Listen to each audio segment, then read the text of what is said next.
Ouviremos agora o programa Hora de Crescer Interiormente com Trigueirinho. E os temas de hoje são: a verdadeira medicina, que sou eu, afirmar a essência interna com ajuda aos demais, despertar os próprios dons e usá-los, e aproximar-se da essência.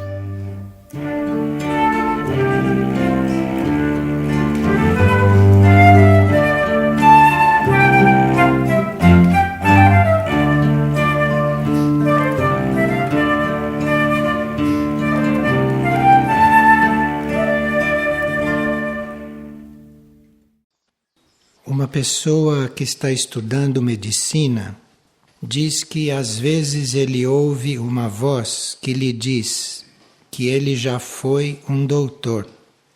E o que isto quer dizer para ele? Quem está estudando medicina hoje sabe que dividiram a medicina em especializações. Então um médico não tem uma visão de conjunto do ser. Quando a gente tem algo, precisa ir em vários médicos, porque cada um trata de um assunto. Então, se uma voz diz para esta pessoa, você já foi um doutor, isto talvez queira lhe dizer que ele se lembre que precisa tratar do ser todo, como faziam os verdadeiros doutores. Então, ele pode contar com conhecimento interior, porque se ele já tiver sido um médico à maneira antiga, ele está com isto tudo pronto dentro dele. E não se limitar a uma especialização.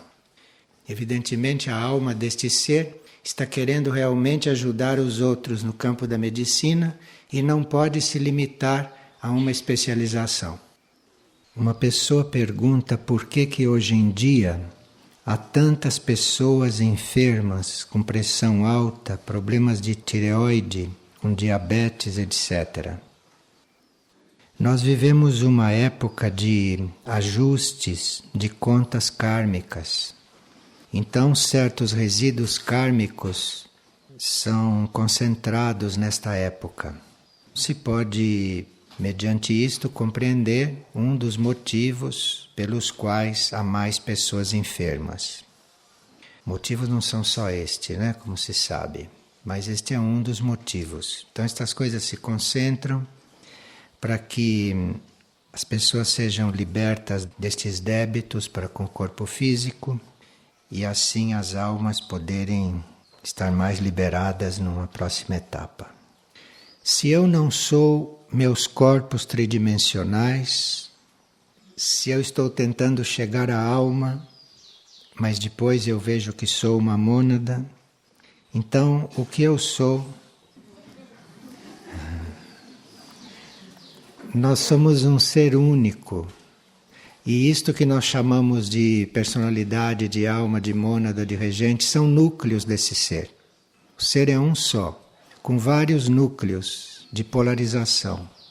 Então nós podemos estar polarizados em um núcleo e quando desenvolvemos todas as possibilidades através da energia daquele núcleo, nós vamos nos polarizar num núcleo mais elevado. Então a mônada, a alma, regente, personalidade, isto tudo são partes, são núcleos de um mesmo ser. Então quando a gente se considera uma personalidade, ou quando a gente se considera uma alma, ou quando a gente se considera uma mônada, não esquecer que isto que nós estamos considerando é uma parte, é um núcleo dentro de um ser único. Isto ajuda muito, porque aí a energia de um núcleo ajuda o outro. Então se você está polarizado na alma, e se você considera o ser único, as melhores forças da personalidade vêm em seu auxílio, e as forças da mônada vêm em seu auxílio. Considerar o ser único é importante porque mesmo você polarizado em um núcleo, você sente a presença e você sente a influência ou a energia dos outros gradualmente. Não fica restrito à energia do núcleo em que você está. E esta pessoa medita todos os dias às 5 da manhã, mas não está mais conseguindo fazer isto. Porque talvez ele tenha chegado, depois de ter treinado isto tanto tempo, ele tenha chegado numa outra etapa. Isto é, em vez dele meditar numa hora certa, prefixada, ele procurar ficar naquela mesma atitude meditativa, observadora, concentrada, em todos os momentos. Isto no começo não vai ser muito regular, ele vai esquecer disto muitas vezes, mas se ele meditou tantos anos, com hora marcada, os veículos já devem estar bastante disciplinados. Então, para ele, vai ser mais fácil se lembrar durante o dia todo desta meditação.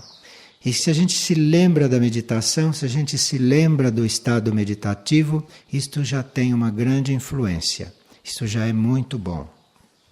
E assim, esse estado de calma vai se estendendo por toda a vida de desperto. Então, aqueles que fazem exercício espiritual em horas marcadas, fazem isto para disciplinar os corpos. E depois de um certo ponto, não precisam mais fazer em horas marcadas, porque aquilo se estende pelo dia todo. E como eu posso ajudar uma pessoa que era muito boa e que de repente se transformou, parece outra agora? Ela perdeu as boas qualidades que se manifestava e parece tomada por um mal. Como eu posso ajudá-la? Em princípio, nós podemos afirmar a essência interna de uma pessoa. Porque em essência, todos são perfeitos, em essência. Então, se nós queremos ajudar alguém, nós não ficamos comentando ou não ficamos coligados com os níveis superficiais da pessoa. Isto é, com aquilo que a pessoa está manifestando. Mas se nós queremos ajudar alguém, nós afirmamos a existência dessa essência interna do indivíduo, esta realidade interna da pessoa, que não está manifestada naquele momento, que eventualmente está lá no profundo do inconsciente dela. E cada vez que a gente afirma esta essência interna de alguém, é como se a gente, com um raio de amor, fosse até lá e movesse aquilo, e solicitasse aquilo. Ou, segundo a energia que a gente emite naquele momento, a gente pode até estar atraindo aquilo, para que aquilo se manifeste. Então, em um certo trabalho, de um certo ponto de vista, é inútil você ficar considerando, discutindo, estudando, analisando os defeitos de uma pessoa.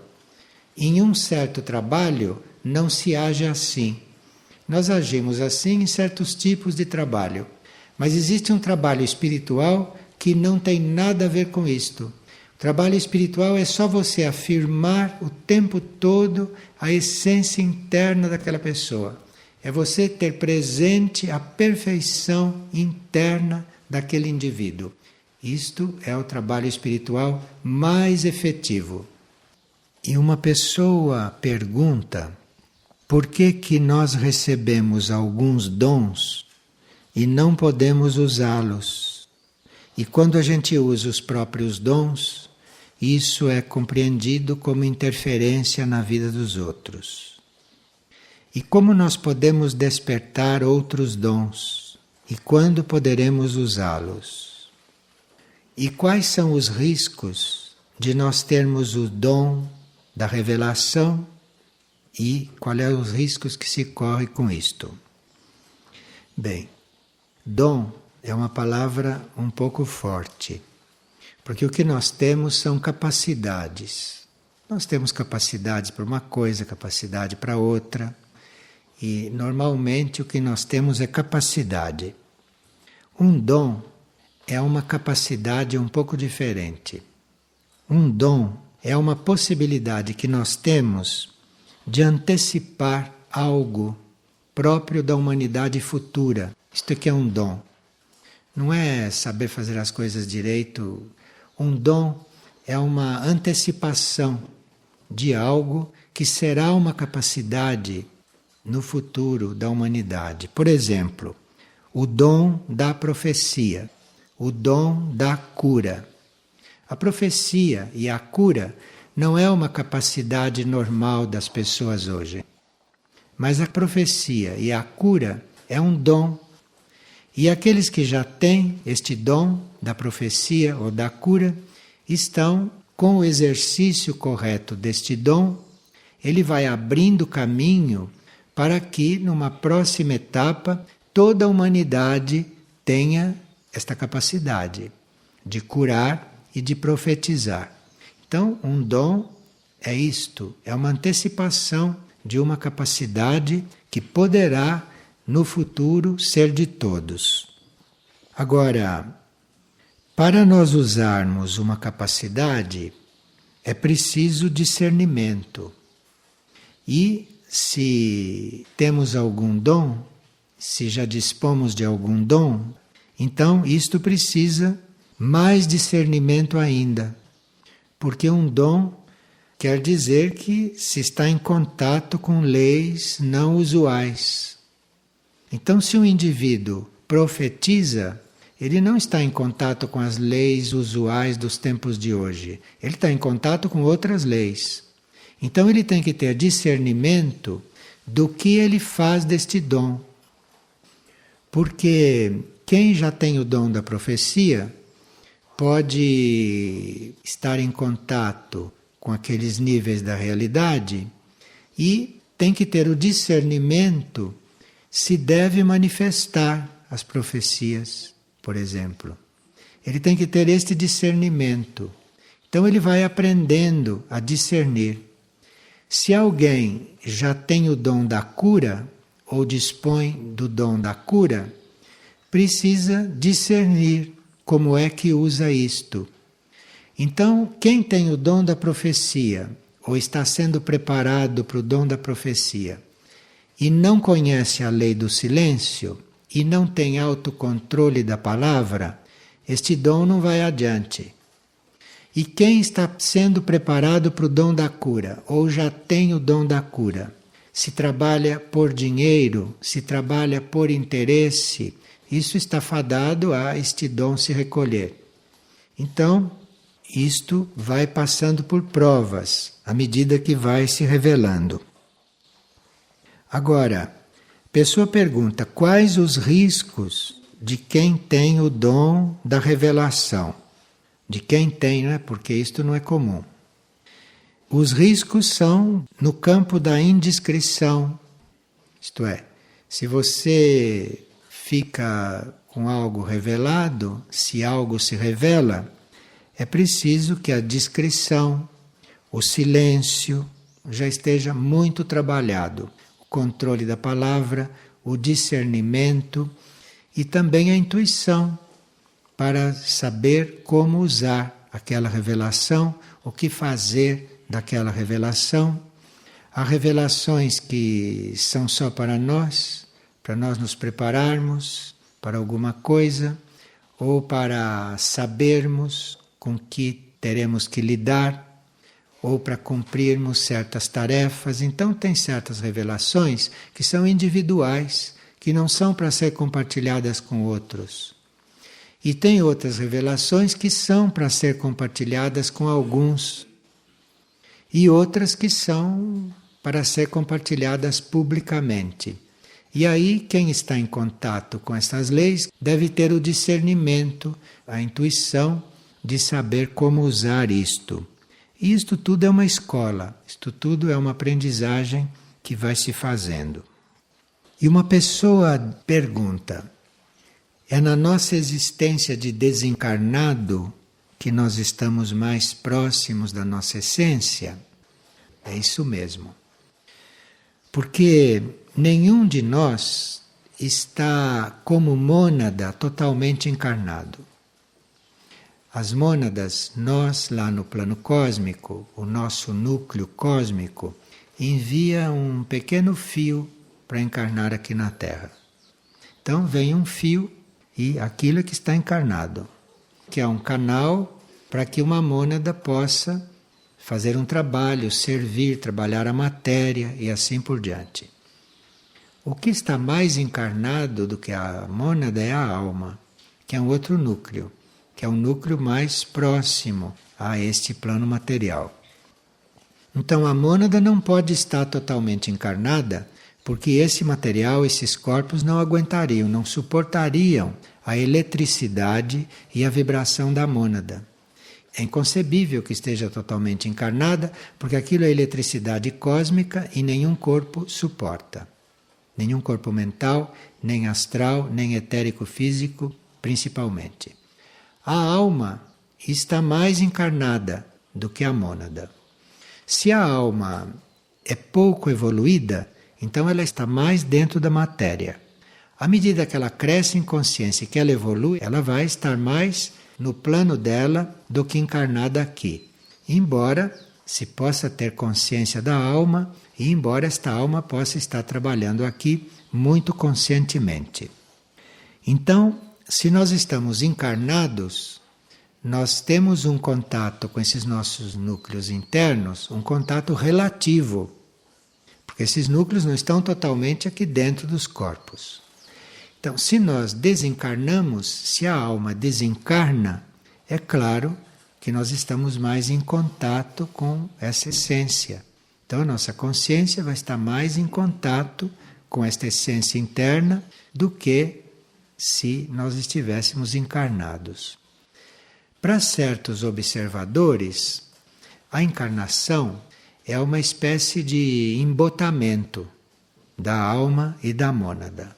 Uma espécie de embotamento.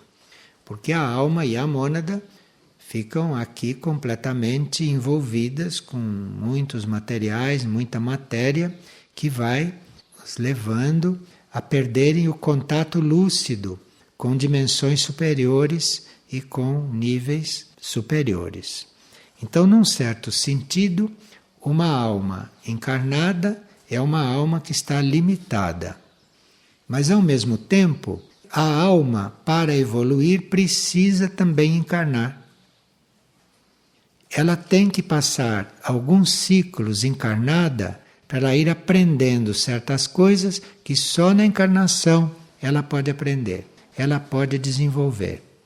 Então, se as almas estão encarnadas, é porque isto é necessário para elas também. E é necessário para a matéria que haja almas encarnadas, para que a matéria seja trabalhada, para que a matéria seja purificada e elevada. Na prática, nós teríamos que ter uma gratidão por estarmos encarnados, porque se estamos encarnados é para termos oportunidade de servir, então temos que ser gratos. E temos que estar atentos para não perdermos as oportunidades de servir. Então, se isto é praticado, nós vamos compreendendo mais e vamos desenvolvendo mais o nosso campo de serviço. Quando chegar o momento de nós desencarnarmos, nós passaremos por este processo da desencarnação com maior equilíbrio, com maior harmonia e compreendendo todas as fases desse processo e chegando do outro lado, chegando nas outras dimensões, o mais lúcido possível. Porque se é verdade que quando a alma encarna, ela fica um pouco encoberta por todo este material ilusório, mental, emocional e etérico, é verdade também que nós, ao voltarmos para o lado de lá, teríamos que nos liberar da influência de todo este material para estarmos de novo na essência da nossa alma e por estarmos lúcidos de novo do lado de lá. Então nós temos que viver com gratidão, viver com atenção, estarmos atentos a tudo o que nos cabe viver e a tudo o que nos cabe desenvolver, estar lúcidos, atentos e gratos e procurando fazer as coisas da melhor forma. Tudo isto é a prática. E dentro disto, a compreensão vai aumentando, a visão vai desenvolvendo. Visão não quer dizer vidente, quer dizer uma compreensão mais ampla das coisas, uma compreensão não só humana dos fatos. A compreensão humana não é chamada de visão. A compreensão humana é uma coisa que todo ser humano pode aprender a ter. Mas essa compreensão vai se ampliando, essa compreensão vai se desenvolvendo, e a isso nós chamamos de visão. Então isto vai desenvolvendo sim, e isso está no nosso caminho. E à medida que esta compreensão desenvolve, à medida que esta compreensão aumenta, é óbvio que o nosso campo de serviço também aumenta. Nós vamos ter capacidade para lidarmos com tarefas mais sutis. Vamos ter capacidade de lidar com almas e não só com corpos. De lidar com almas, de lidarmos com corpos sutis, de estarmos em colaboração com o ser interno das pessoas. Vamos aprendendo a ajudar as pessoas a desenvolver o próprio destino, não a mudar o destino das pessoas, não a querer à força levar a pessoa por um caminho que não é o dela. Você precisa aprender a perceber qual é o destino da pessoa, qual é o caminho da pessoa, e aí depois que você compreendeu qual é aquele caminho, qual é aquele destino que é o dela, você colaborar, você ajudar, para que ela possa desenvolver aquilo da forma mais harmoniosa possível para ela. Então, esta é a ajuda que se dá. Não é você encontrar uma pessoa e dizer, oh, que bom que ele fosse assim, ou que bom que ele fizesse isto. Isto é falta de habilidade no jogo da vida, no caminho da vida. Porque aí se trata de você compreender qual é o passo que aquele indivíduo deve dar, que não é você que determina com a tua boa vontade, com a sua dedicação, não é você que determina isto. Você tem que compreender qual é o passo que ele vai dar e você ajudá-lo a dar este passo, sem nenhuma ambição, sem nenhuma ansiedade e sem nenhuma preocupação. Porque se nós temos que dar alguns passos, a nossa alma deve saber e nós teremos a capacidade para dar esses passos. E está reservada uma ajuda para nós. Isto já vem conosco. Então, numa vida, numa encarnação, a gente vem para dar vários passos. A gente vem para viver certas coisas no caminho do desenvolvimento. E quando a gente encarna, já vem junto conosco todas as circunstâncias para ajudar naquilo. Já vem junto conosco tudo que nós necessitamos para caminhar, para fazer aquele trabalho. Isto vem tudo conosco. Agora, como nós não sabemos reconhecer, ficamos procurando outras ajudas, a nossa mente fica nos dizendo outras coisas. Então, tudo aquilo que nós precisávamos para realizar o propósito da alma naquela encarnação, tudo isto vem junto conosco. É só questão de você reconhecer o que é que veio para isso e você usar isto. E você permitir que isto colabore com você. Porque não existe nenhum de nós que venha com uma tarefa e que não tenham vindo todas as coisas necessárias para aquela tarefa ser cumprida. No nosso karma, na nossa vida, está presente tudo. Todos os instrumentos, tudo o que é preciso para aquilo ser cumprido.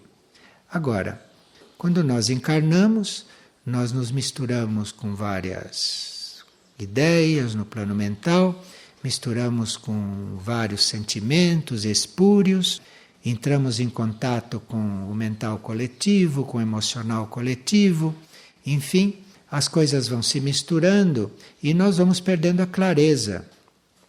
Mas o importante é que quando a gente perceba isto e descubra, isto é, no momento em que eu descubro se eu tenho que ser uma coisa, que está tudo pronto para eu ser aquilo, no momento que eu descubro isto, resta eu estar muito atento para ver o que chega e que vai me ajudar a ser aquilo. Eu tenho que estar atento ao que chega, ao que se mostra. E aquilo que chega para ajudar, para nos elevar, esclarecer, enfim, para colaborar conosco, nós aceitamos. E aquilo que a gente percebe que não está nesta direção, é melhor dispensar. Dispensar porque senão nós ficamos sobrecarregados com uma série de coisas irreais, com uma série de coisas inoportunas e que não dizem respeito ao nosso momento de trabalho evolutivo. Mas essa é uma reflexão boa para a gente fazer. Um tema que dá margem para muito crescimento, para muita observação e reflexão. E existem seres que estão muito mais libertos de vínculos terrestres e materiais, estão muito mais libertos do que eles pensam. Mas acontece que os seres custam muito para aceitar a liberdade. Então já estão livres de muitas coisas, mas não se soltam, porque estão habituados a serem amarrados. Então, não reconhecem que chegou o momento deles se elevarem. Continuam amarrados porque estão habituados. Mas tem muitos seres que já podiam estar num outro processo e num outro ritmo.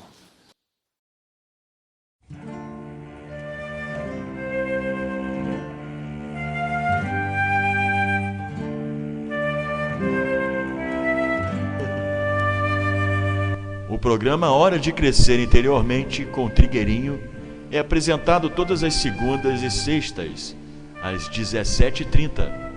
Todo acervo de palestras gravadas de Trigueirinho está disponível gratuitamente no site da editora Irdim, www.irdim.org.br. E para maiores informações sobre o autor, visite também o site www.trigueirinho.org.br.